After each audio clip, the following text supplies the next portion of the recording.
충북 보은의 충북생명산업고등학교는 농지가 없는 졸업생들을 위해 13,447제곱미터의 학교 부지를 20만 원에 임대한다고 밝혔습니다.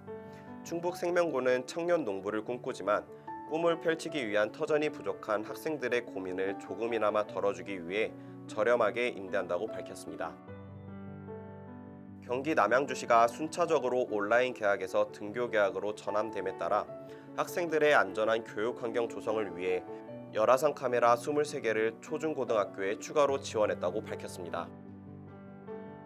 인천시 교육청은 고등학교 1학년 무상교육을 1분기 앞당겨 지원하고 코로나19를 적기에 대응하기 위해 2020년 교육비 특별회계 제2회 추가 경정 예산안을 편성해 시의회에 제출했다고 밝혔습니다. 이번 추경 예산안 4조 3,103억 원은 2020년 제1회 추경 예산 4조 2,260억 원보다 844억 원 늘어난 규모입니다. 대구시 교육청이 코로나19 영향을 가장 직접적으로 받고 있는 고등학교 3학년 학생을 지원하기 위해 최신 대입 정보와 3학년 1학기 교육 활동을 통한 대입 전략 등 입체적 대응 전략을 안내하고 있다고 밝혔습니다. 대구교육청은 입시 준비 관련 동영상, 온라인 진학 상담, 개인 이력에 따른 심층 상담, 입시 설명회와 교사 대상 컨퍼런스 등 다방면으로 지원해 고3 학생들이 원하는 진학 결과를 얻을 수 있도록 지원하겠다고 밝혔습니다.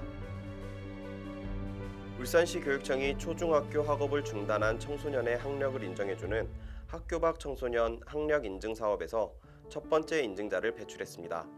시교육청은 지난 2일 교육청에서 중학교 학력 인정 증명서 수여식을 열고 김혜림 씨에게 증명서를 전달했습니다. 김 씨는 지난해부터 시행하고 있는 의무 교육 단계 미취학, 학업 중단 학생 학습 지원 시범 사업에 참여해 울산에서는 처음으로 학력을 인정받게 됐습니다. 인천시 교육청이 코로나19 확산을 방지하기 위해 관내 특수학교, 유치원, 초중고등학교의 온라인 수업을 10일까지 연장합니다. 등교 수업을 하고 있는 고등학교 3학년은 제외됩니다. 부천, 부평 등 인천 지역 내 코로나19가 확산되고 있는 만큼 시교육청은 학생들의 안전을 위해 최선을 다하겠다는 방침을 밝혔습니다. 충북도 교육청이 교육복지 우선 지원 학교 사업의 업무를 지원하는 내용을 담은 업무 매뉴얼을 발간했습니다. 매뉴얼은 사업의 준비 단계부터 사업 마무리까지 필요한 내용들이 모두 담겨 있고 특히 사업학교에서 추진하는 교육복지 프로그램 우수 사례와 Q&A를 통해 신규 사업학교에서도 쉽게 활용할 수 있도록 합니다. 경북교육청이 오는 19일까지 초중고등학교 학생을 대상으로 기초학력 진단검사 주간을 운영한다고 밝혔습니다. 진단검사 주간 동안 각급 학교는 담임교사의 관찰과 교육부가 제공하는 진단검사 도구를 활용해 학생의 학습 결손 정도를 파악하고 개별 지도가 필요한 학생을 선정할 계획입니다.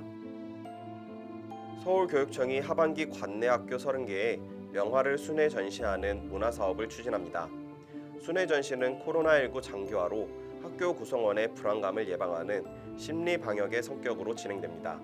서울시는 이 같은 내용의 도서관 속 마음 톡톡 움직이는 갤러리 사업을 6월부터 12월까지 연다고 밝혔습니다. 여성가족부가 순차 등교의 마지막 시점인 내달 8일 초등학교 4학년부터 중학교 3학년 학생들에게 방과 후 돌봄을 제공하는 청소년 방과 후 아카데미 운영을 재개할 계획이라고 밝혔습니다. 경기도 의왕시 청소년 진로지원센터가 성결대와 청소년 진로교육 인프라 조성을 위한 업무 협약을 체결했습니다. 양 기관은 관내 청소년들이 지역 인재로 성장할 수 있도록 진로, 직업체험 프로그램을 지원하고 청소년 진로교육 프로그램 교류와 상호 협력을 강화해 추진해 나가기로 협약했습니다.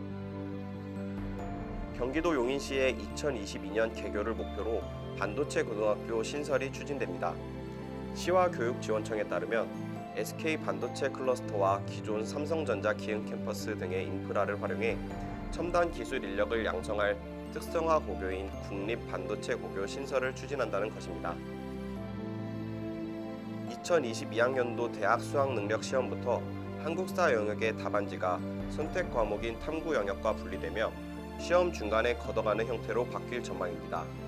수능 시행 기관인 한국교육과정평가원이 최근 공개한 2022학년도 수능 예시 문항 안내에 따르면 내년 11월 18일에 시행되는 수능부터는 한국사와 탐구 영역의 답안지가 분리됩니다. 광주 전남 시도교육청이 올해 광주에서는 30여 개, 전남에서는 179개 초중고에서 중국, 일본, 미국, 프랑스 현지 학교를 대상으로 학생 중심 국제 교류를 진행할 예정이었으나 모두 취소됐다고 전했습니다. 매년 5월에서 6월경에 활발히 이뤄지던 학생 국제 교류는 코로나19로 취소됐다고 광주 전남 시도교육청은 밝혔습니다. 경기 부천교육지원청은 10일까지 신종 코로나 바이러스 감염증 확산을 막기 위해 관내 특수학교, 유치원, 초중고등학교에 대해 온라인 수업을 진행한다고 밝혔습니다. 반등교 수업을 하고 있는 고등학교 3학년은 제외됩니다. 11일부터는 단위 학교의 실정과 교육 공동체의 의견 수렴 결과를 바탕으로 학생 밀집도 최소화 학사 운영 방안대로 등교 수업이 진행될 예정입니다. 전주대학교 박물관이 2020 박물관 기류의 인문학 프로그램 참가자를 모집합니다. 전주대 박물관은 코로나19의 영향으로 1학기에는 신청학교에 직접 찾아가서 프로그램을 진행하고 2학기부터는 전주대 박물관에서 체험 프로그램을 운영할 계획입니다. 과학기술정보통신부와 교육부가 이동통신 3사와 협력해 EBS 등 주요 교육 사이트에 대한 데이터 요금 무과금을 6월 말까지 한 달 더 연장한다고 밝혔습니다. 이번 조치는 일선 초중고에서 당분간 온오프라인 수업이 병행될 예정임에 따라 결정된 것으로 온라인 개학에서 등교 수업으로의 안정적 이행에 기여할 것으로 기대됩니다.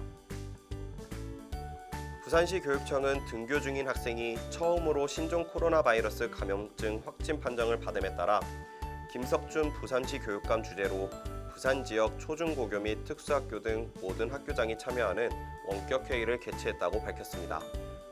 회의에서는 학생들의 교회 생활지도 강화를 당부하고 단위 학교에서 대처해야 할 사항 등을 전파했습니다. 경상남도 교육청이 고등학교 1, 2학년의 야간 자율학습을 오는 6월 말까지 전면 금지하기로 결정했습니다. 또한 고등학교 3학년의 경우 희망하는 학생의 안에 생활 속 거리 두기가 가능한 범위 내에서 운영하도록 했습니다. 세종시가 청소년이 행복한 문화도시 세종 구현에 참여할 청소년 문화도시 기획단을 출범했다고 밝혔습니다. 청소년 문화도시 기획단은 청소년들의 자기 주도적 문화 역량을 강화하고 시민 참여형 문화도시 조성 기반을 마련하기 위해 지난해 처음 진행한 사업으로 세종시 문화재단에서 운영하고 있습니다.